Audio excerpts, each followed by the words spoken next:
ইস, আজকে মনে হয় দেরি হয়ে গেল। ইস, ছাত্ররা সব আইসা বসে আছে।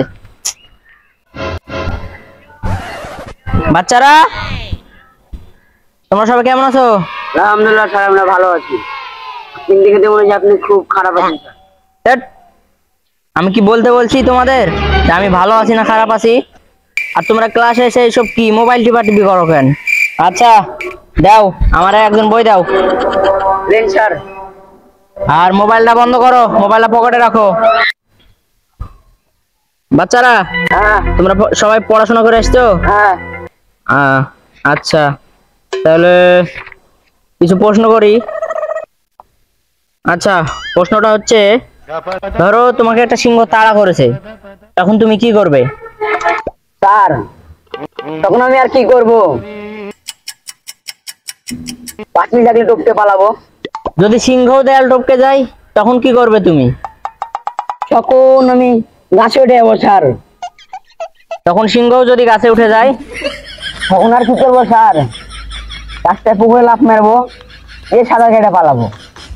যদি সিংহ পুকুরে ঝাঁপ দেয়, দিয়ে সাঁতার কাটতে শুরু করে, তাহলে কি করবা?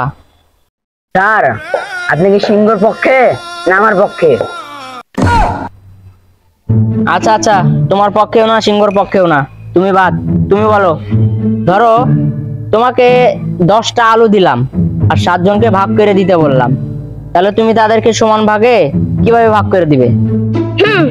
আর এমন কি স্যার, আলুকে সিদ্ধ করে ভর্তা বানিয়ে 7 জনের মধ্যে ভাগ করে দেবো, তাহলেই তো হয়ে গেল।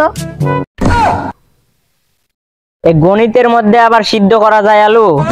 সিদ্ধ করে কখনো দেখছো যে কোনো সময় ভাগ করে? হ্যাঁ, তোমরা ছাত্র নাকি ছাই? তোমাদেরকে পড়া দিলে একজনও পড়া করো না, আবার স্কুলে এসে ফোন টিপি করো এমনে এমনে এমনে এমনে। তোমাদেরকে একটা পড়া দিলে তোমরা কেউ পড়া করে আনো না। আচ্ছা, আর একটা প্রশ্ন করব। আচ্ছা, তোমার নাম কি? স্যার, আমার নাম শিহাব। আচ্ছা শিহাব, তুমি বলো, সাদা কালো টিভি আর রঙিন টিভির মধ্যে পার্থক্য কি? স্যার, যেটা রঙিন টিভিতে গাজর, সেটা সাদা কালো টিভিতে মূলা। এদেরকে প্রশ্ন করে এরা মানে বাদ। আচ্ছা আসাদুল, এবার তুমি বলো, পৃথিবীতে সবচেয়ে চালাক প্রাণীর নাম কি? স্যার, পৃথিবীর চালাক প্রাণীর নাম হলো গরু। পৃথিবীতে সবচেয়ে চালাক প্রাণী গরু কিভাবে হয়? ব্যাখ্যা করো তো দেখি। আরে স্যার, ব্যাখ্যা তো অনেক সহজ। এই যে মানুষ বলে না, অতি চালাকের গলায় দড়ি, যে বেশিরভাগ গরুর গলাতে তো দড়ি থাকে। এই জন্য তো পৃথিবীর চালাক প্রাণীর নাম হলো গরু। তোমাদেরকে প্রত্যেকদিন পড়া দিয়ে তোমরা ইয়ার কি করো? হ্যাঁ, আচ্ছা আজকের মতো এই পর্যন্তই। কালকে আবার ভালো করে পড়া করে আসবা। হ্যাঁ, আর তোমরা শোনো, স্কুলে এসে দুষ্টামি করবা না, ভালো মতন পড়বা, মানুষের কথা শুনবা, মানুষ ভালোবাসবে, ঠিক আছে? আজকের মতো এই পর্যন্তই। কালকে যেন ভালো করে পড়া করে আসা হয়, ঠিক আছে? আচ্ছা আচ্ছা, আর এবার থেকে আমরা মানুষের কথা শুনবো আর ভালো কাজ করবো, আর আমরা এর দুষ্টামি করবো না। এবার থেকে ভালো মতো পড়া নিয়ে আসবো। আসসালামু আলাইকুম স্যার, যাই আমরা।